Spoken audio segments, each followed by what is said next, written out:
नमस्कार साथियों, मैं शशि सिडाना स्वागत करता हूं आपका आपके अपने YouTube चैनल पर। साथियों, आज का जो हमारा टॉपिक है प्रतिशतता। प्रतिशतता का पार्ट 1 मैं पहले अपलोड कर चुका हूं। यदि वो वीडियो आपने अभी तक नहीं देखा है तो आप डिस्क्रिप्शन बॉक्स में दिए गए लिंक के माध्यम से उस वीडियो को देख सकते हैं। आज मैं प्रतिशतता का पार्ट 2 लेकर आया हूँ। परसेंटेज जो यूनिट है, अगर आप किसी कम्पिटिटिव एग्ज़ाम की तैयारी कर रहे हैं जिसमें गणित मैथ आनी है तो उसमें बहुत ही इम्पोर्टेंट जो पार्ट है प्रतिशतता, परसेंटेज, इसी को लेकर मेरे वीडियो जो है, ये सेकंड वीडियो आ रहा है परसेंटेज को लेकर। परसेंटेज का फर्स्ट वीडियो डिस्क्रिप्शन बॉक्स में लिंक दिया गया, आप वहाँ से फॉलो करें। इसके अलावा जीके के वीडियो भी आ रहे हैं। आज भी जीके का एक वीडियो जो है मेरा आने वाला है, अरब सागर की ओर जाने वाली नदियाँ, जिसमें बिल्कुल मैप और फ्लो चार्ट के माध्यम से मैं उन नदियों को आपके बीच एक्सप्लेन करने वाला हूँ। तो अभी हम लोग खैर प्रतिशतता की बात कर रहे हैं, परसेंटेज की बात कर रहे हैं, तो हम मूव करते हैं हमारे आज के टॉपिक परसेंटेज पार्ट 2। तो पहला क्वेश्चन देता है इसमें। पार्ट 1 में अलग तरीके के क्वेश्चन थे, पार्ट 2 में अलग तरीके के क्वेश्चन है। अगर आप दोनों पार्ट देख लेते हैं तो परसेंटेज का क्वेश्चन आपका ऑलमोस्ट सोल्व हो जाएगा। मेरे हिसाब से ऐसा कोई क्वेश्चन नहीं होगा जो आपका सोल्व ना हो। तो राम, पहला क्वेश्चन देखते हैं। राम अपने मासिक वेतन का 20% मकान किराया देता है। 20% मकान किराया देता है। तो मान लिया उसका मासिक वेतन 100 रुपये है और उसने 20% मकान किराया दे दिया, मतलब 20 रुपये मकान किराया दे दिया उसने।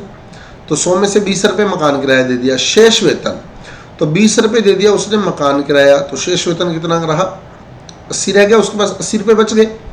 भाई 100 रुपये मान लो वो कमाता है, मासिक वेतन मान लो उसका 100 रुपये है, जिसमें उसने 20% जो है मकान का किराया दे दिया, मतलब 20 रुपये मकान का किराया दे दिया, शेष रह गया 80 रुपये।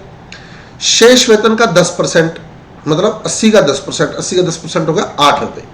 80 का 10% निकालोगे तो 80 इंटू 10/100, 80 का 10% मतलब 80 इंटू 10/100, तो 8 रुपये आपके पास आ जाएगा। 80 का 10% वह अपने बच्चों की शिक्षा पर खर्च कर देता है, मतलब 80 में से 8 रुपये उसने अपने बच्चों की शिक्षा पर लगा दिए।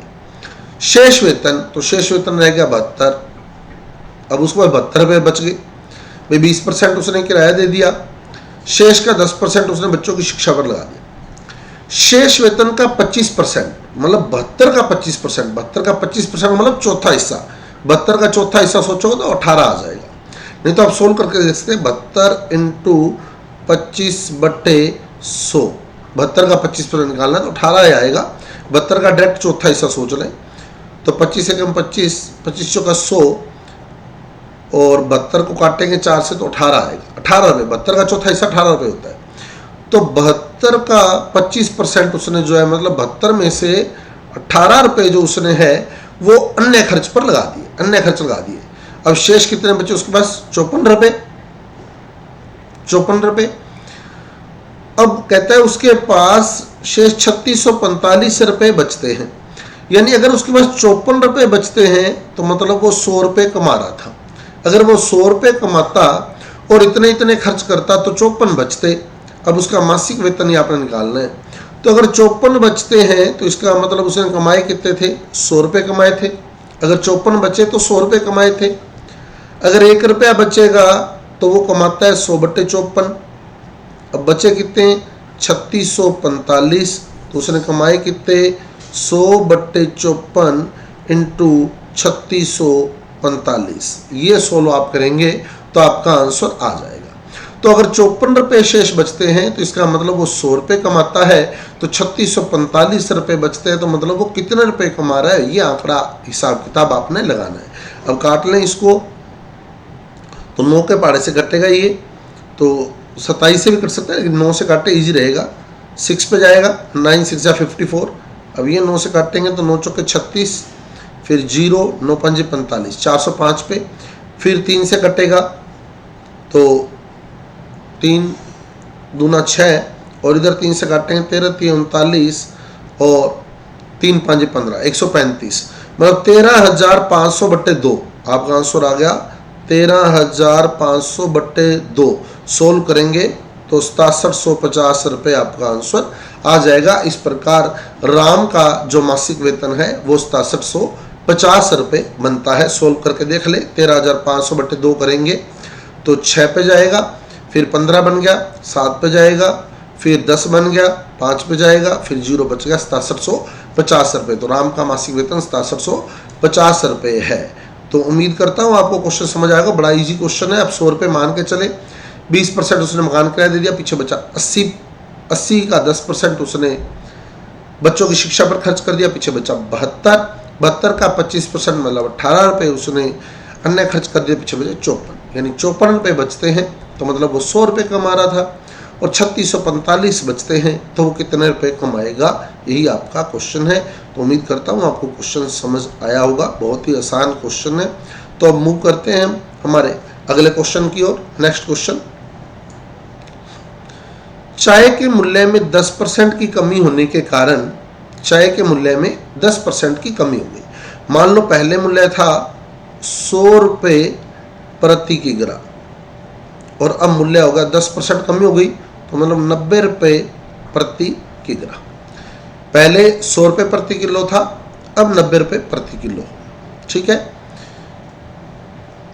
270 रुपये खर्च करने पर पहले से 500 ग्राम चाय अधिक आती है, पहले से 500 ग्राम चाय ज़्यादा आती है। मतलब पहले अगर 270 रुपये में 4.5 किलो आती थी, तो अब 270 रुपये में 5 किलो आने लगी। एक सिंपल सी बात है। पहले अगर 270 रुपये में 4.5 किलो, आधा किलो चाय ज़्यादा आई ना। आधा किलो चाय कैसे ज़्यादा आएगी बताओ? पहले 270 रुपये में 4.5 किलो आती थी, तो 270 रुपये में 5 किलो आने लगी। सिंपल सी बात है। क्लियर? तो बड़ा सिंपल सा हिसाब है। प्रति किलो का हिसाब आपने निकालना। देखो प्रति किलो प्रति किलो प्रति किलो उसने दिया है, तो आप किलो के हिसाब से चले, आपको वही आंसर सोल्व हो जाएगा। ये आंसर पड़ा है आपका, दिमाग लगाएंगे तो यही सोल्व हो जाएगा। पहले 270 रुपये की 4.5 किलो आती थी, अब 270 रुपये की 5 किलो आने लगी।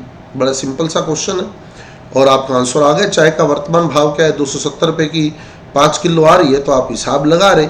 270 रुपये की 5 किलो आ रही है, तो आपका आंसर 54 रुपये प्रति किलो आने वाला है। कोई दिक्कत ही नहीं है क्वेश्चन के अंदर। क्वेश्चन पढ़ते ही आपका जो आंसर है वो हो जाना चाहिए।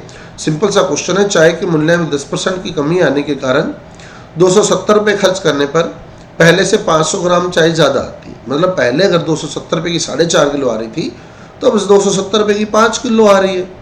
तो चाय का वर्तमान भाव क्या है? वर्तमान भाव पूछा है।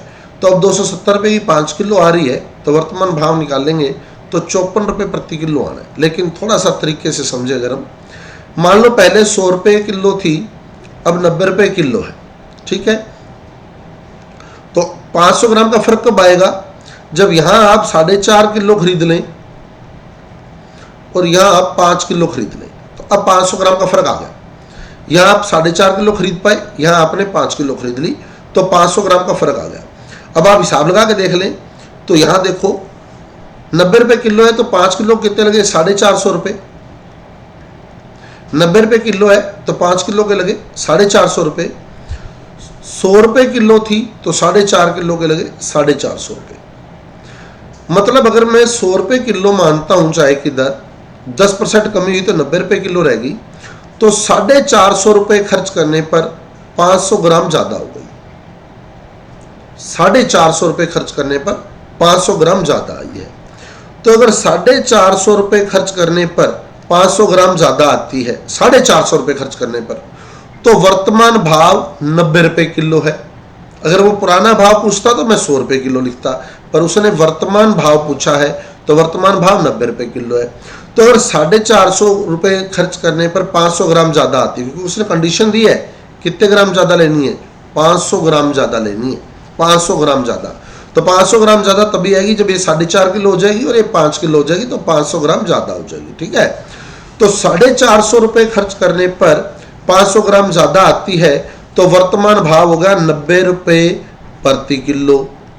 1 रुपया खर्च करने पर आती है तो 90 बटे 450, लेकिन उसने क्वेश्चन में आपको 270 रुपये ज़्यादा खर्च करने का कहा है, तो 270 रुपये ज़्यादा खर्च करने पर अगर 500 ग्राम चाय ज़्यादा, 270 रुपये खर्च करने पर अगर 500 ग्राम चाय ज़्यादा आती है, तो 90 बटे 450 इंटू 270 सोल्व कर लें आप, आपका आंसर आ जाएगा।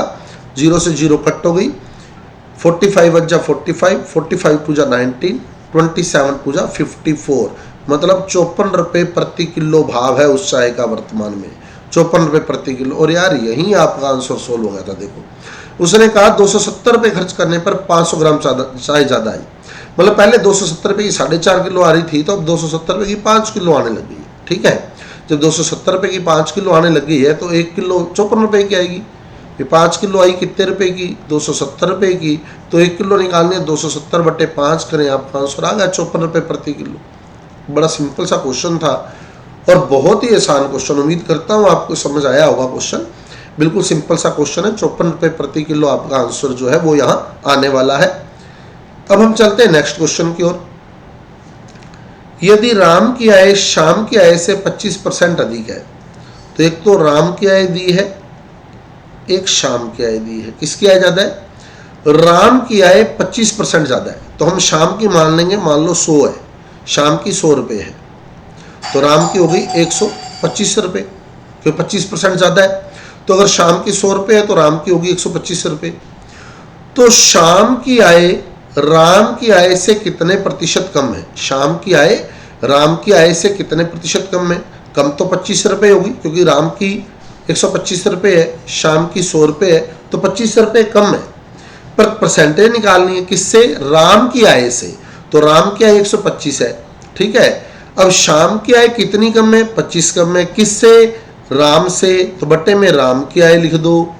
क्लियर? राम की आय से निकालनी है ना। तो श्याम की आय कितनी कम है? 25 रुपये, बटे राम की आय कितनी है? 125 इंटू 100, 25 एकम 25, 25 पंजा 125, 100/5, 20%। तो 20% कम है, तो आंसर आ जाएगा ए। फर्स्ट आंसर, फर्स्ट ऑप्शन आपका करेक्ट है। बाकी आप यहीं से हिसाब लगाएं। देखो राम की आय 125 होगी, श्याम की आय 100 है। अब श्याम की आय कितनी कम है? 25 रुपये कम है, 25 रुपये कम है, और इसकी कितनी है? 125। तो 25 जो है 125 का 5वां हिस्सा हो गया। 125 का 5वां हिस्सा 25 है ना। 25 पंजा 125, 125 का 5वां हिस्सा, 5वां हिस्सा मतलब 20%। सीधा सा हिसाब है। 125 का 5वां हिस्सा कम है उससे। बाकी आप फार्मूला लगा सकते हैं। 25 रुपये कम है, तो 25 किससे? राम की आय से। तो राम की कितनी है? बट्टे 125 इंटू 100, सोल्व करेंगे तो 20% आपका आंसर आ जाएगा। अगला क्वेश्चन, अगला क्वेश्चन, यदि राम की आय, ये क्वेश्चन के ऑप्शन में मिस्टेक है, मैं आपको यहाँ करेक्ट करवा देता हूँ। आप यहाँ कर ले, यदि राम की आय श्याम की आय से, यहाँ थोड़ा करेक्ट कर लें, ऑप्शन गलत है ये, थोड़ा करेक्शन कर लें इसमें, ऑप्शन में मिस्टेक है ये। प्रतिशतता पार्ट 1 वाले ऑप्शन रह गए हैं सारे। तो यदि राम की आय श्याम की आय से, यहाँ अपने कर लेते हैं 40 करने, तो 40 कर लें, फिर पॉइंटों में बन जाएगा। आप यहाँ अपने वही कर लेते हैं, 20% कम है, मान लो 20% कम है। तो श्याम की आय राम की आय से कितने % ज़्यादा है? मतलब पिछला क्वेश्चन हमने रिपीट कर दिया, तो बस थोड़ा कम ज़्यादा कर दिया। 20%, 25%, 10%, 15%। ठीक है। कहता है यदि राम की आय श्याम की आय से 20% कम है, तो एक तरफ राम की आय लिख लेते हैं, एक तरफ श्याम की आय लिख लेते हैं। यदि राम की आय श्याम की आय से 20% कम है, तो श्याम की मान ली कितनी? 100, क्योंकि श्याम की आय से 20 कम है ना, तो श्याम की मान ली 100। अब राम की 20% कम है, तो मतलब राम की होगी 80, राम की होगी 80। तो श्याम की आय राम की आय से कितने % ज्यादा है? श्याम की आय राम की आय से कितने % ज्यादा है? तो देखो राम की आय है 80 रुपये और श्याम की आय है 100 रुपये, मतलब 20 रुपये ज़्यादा है। 20 रुपये ज़्यादा है, पर अपने को परसेंटेज निकालना है, तो 20 रुपये ज़्यादा है। किससे परसेंटेज किससे निकालना है? राम की आय से। तो बट्टे में राम की आय कितनी है? 80 इंटू 100, तो 20/80 इंटू 100, 0 से 0 कट गई, 8। ये जाएगा आपका 4 से काट लें, 4 दूनी 8, 4 पंजे 20, फिर ये 2 से कट जाएगा 2, 5 दूनी 10, तो 5 इंटू 5, 25%। मतलब श्याम की जो आय है वो राम की आय से 25% ज़्यादा है। तो सेम वही तरीका है, जो अंतर आ रहा है किसकी आय से तुलना करनी है आपने, उसकी आय को आप बट्टे में रखें। जिसकी आय से तुलना करनी है उसकी आय को आप बट्टे में रखें। तो आपका आंसर बड़े आराम से सोल्व हो जाएगा। राम की आय से तुलना करें तो बटे में राम की आय रखें, शाम की आय से तुलना करें तो बटे में शाम की आय रखें। तो जो भी आपने कंपैरिजन करना है, जिससे कंपैरिजन करना है उसको बटे में रखना है बस। अगला क्वेश्चन, यह क्वेश्चन बहुत इंपॉर्टेंट है, ज्यादातर एग्जाम के अंदर यही क्वेश्चन पुट होता है, बहुत इंपॉर्टेंट क्वेश्चन है। कहते हैं यदि चीनी के मूल्य में 50% वृद्धि हो जाए, तो मान लो चीनी का पहले मूल्य था, पहले था 100 रुपये, अब वृद्धि होगी 50%, तो मतलब अब होगा 150 रुपये प्रति किलो। पहले 100 रुपये प्रति किलो था, अब होगा 150 रुपये प्रति किलो, क्योंकि 50% की वृद्धि होगी। तो एक गृहिणी को उसकी खपत कितने प्रतिशत कम कर देनी चाहिए कि खर्च न बढ़े? खर्च नहीं बढ़ाना उसने, मतलब पहले अगर वो किलो लाती थी 100 रुपये किलो लाती थी वो, लेकिन अब भाव होगा 150 रुपये किलो, पर लानी उसने 100 रुपये की है।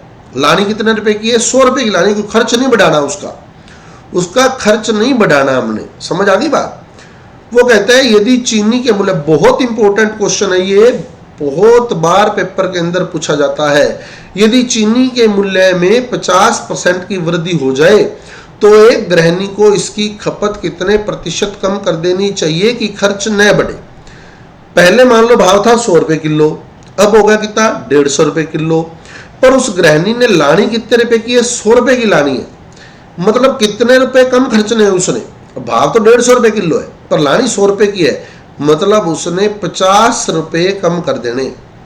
150 में से 50 रुपये कम कर देने, 150 में से 50 रुपये कम कर देने। तो अब हिसाब लगा लो कितने रुपए कमी करनी है? 50 की है, कितने रुपए में से? 150 में से 50 कम करने, तो 50 बटे 150 इंटू 100। बड़ा सिंपल सा क्वेश्चन है यार, कुछ भी नहीं है।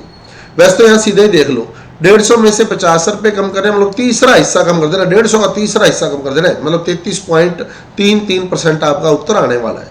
33.33 मतलब 33.30 वाला, 33.30 वाला जो आंसर है वो आंसर आपका करेक्ट आएगा।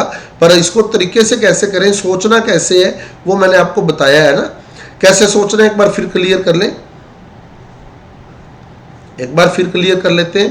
भाई पहले 100 रुपये किलो थी, अब 50% बढ़ गया, मतलब अब होगी 150 रुपये किलो, पर उसने खर्च नहीं बढ़ाना, मतलब 100 रुपये की लानी है, मतलब 50 रुपये की कमी करनी है उसने अपने खर्च में। 150 की बजाय 100 की लानी है, मतलब 50 रुपये कम खर्चने। तो कम खर्चने कितने? 50। कितने में से? 150 में से। तो 50 बटे 150 इंटू 100 हिसाब लगा लें आप, 50 बटे 150 इंटू 100, तो 50 से कम 50, 50 थी 150, 100 बटे 3 मतलब 33.3333%। अब इसके अकॉर्डिंग आप ऑप्शन देख लें, 30.33 नहीं, 36/50 नहीं, 33.30 बिल्कुल, ये लगभग यही आंसर है 33.30। तो आपका सी ऑप्शन करेक्ट है, 33.30 लगभग, 33.3333 एग्जैक्ट 33.30 लगभग आपका यही आंसर है। तो सी ऑप्शन आपका करेक्ट है। उम्मीद करता हूं आपको समझ आएगा, बड़ा सिंपल क्वेश्चन है। यदि चीनी के मूल्य में 50% की बढ़ोतरी होगी तो एक गृहिणी उसकी खपत कितनी कम कर दे कि खर्च न बढ़े?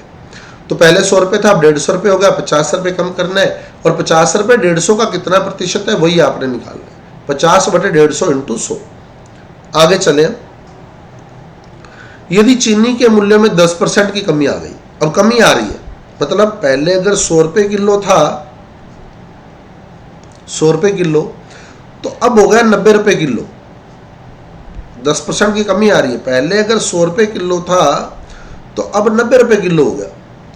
एक गृहिणी को उसकी खपत कितने प्रतिशत बढ़ा देनी चाहिए कि खर्च में परिवर्तन ना हो? मतलब पहले अगर वो 100 रुपये खर्च कर रही थी तो अभी उसको 100 ही रुपये खर्च करने, खर्च नहीं कम ज्यादा करना उसको। चीनी कम ज्यादा कर सकती है वो, पिछला क्वेश्चन देखेंगे सेम था, है ना, खर्च नहीं कम ज्यादा करना उसको, चीनी कम ज्यादा करनी है, ठीक है। अब कहते हैं चीनी के मूल्य में 10% की वृद्धि हो गई, मतलब चीनी अगर पहले 100 रुपये किलो आ रही है तो अब 10% की कमी होगी, चीनी के मूल्य में 10% की कमी होगी, मतलब पहले अगर 100 रुपये किलो आ रही है तो अब 90 रुपये किलो होगी। एक गृहिणी को इसकी खपत कितने प्रतिशत बढ़ा देनी चाहिए? मतलब लानी उसने 100 रुपये की है, अब 90 रुपये किलो है, मतलब उसने 10 रुपये अधिक की लानी है। अब वो 10 रुपये 90 का कितना परसेंट है वो आपने निकालना है। जो 10 रुपये है वो 90 का कितना परसेंट है, तो कितने की ज्यादा लानी है? 10 रुपये की, कितने से परसेंट निकालना है, 90 से इंटू 100, 10/90 इंटू 100, 0 से 0 काट लें तो 100/9 आंसर निकालेंगे तो 1199, 11 सही 1/9%, 11 सही 1/9%। अब ऑप्शन के अकॉर्डिंग देखें तो मतलब बी ऑप्शन आपका करेक्ट है, 11.1%। बड़ा सिंपल क्वेश्चन है और ऐसा क्वेश्चन कंपटीशन के अंदर आता है और बच्चे ज़्यादातर ये क्वेश्चन जो है बड़ा कंफ्यूज हो जाते हैं और बहुत बार ऐसी समस्या आती है कि सर ये प्रश्न नहीं हुआ। अरे यार बड़ा सिंपल सा क्वेश्चन है कि 100 रुपये की आती थी पहले, 10% की कमी होगी मतलब 90 रुपये की आने लगी। अब लानी उसने 100 की है मतलब 10 रुपये ज़्यादा और खर्चने उसको, 90 से 10 रुपये ज़्यादा खर्चने हैं तो 90 का कितने परसेंट 10 है वो आपने निकालना है। तो 10/90 इंटू 100, 0 से 0 काट लो तो 100/9 मतलब 11 सही 1/9 मतलब 11.1% आपका ऑप्शन करेक्ट है। तो ये था साथियों प्रतिशतता का सेकंड पार्ट जो हमने किया और उम्मीद करता हूँ मैंने बड़े इजी तरीके से आपके बीच रखने का प्रयास किया है। उम्मीद करता हूँ आपको समझ आया होगा। यदि आपको हमारा वीडियो समझ आया है, क्वेश्चन बेहतर लगे हैं तो कृपया हमारे चैनल को सब्सक्राइब कीजिए, बेल आइकन का बटन ऑन कीजिए और इस वीडियो को ज़्यादा से ज़्यादा शेयर कीजिए, अपने साथियों तक पहुँचाइए ताकि वो भी आने वाले कॉम्पिटिटिव एग्ज़ाम में अगर पार्टिसिपेट करते हैं जिसमें मैथ से संबंधित कोई क्वेश्चन आ रहा है तो निश्चित रूप से सफलता प्राप्त कर सकें। इन्हीं शुभकामनाओं के साथ मिलते हैं अगले वीडियो में। धन्यवाद।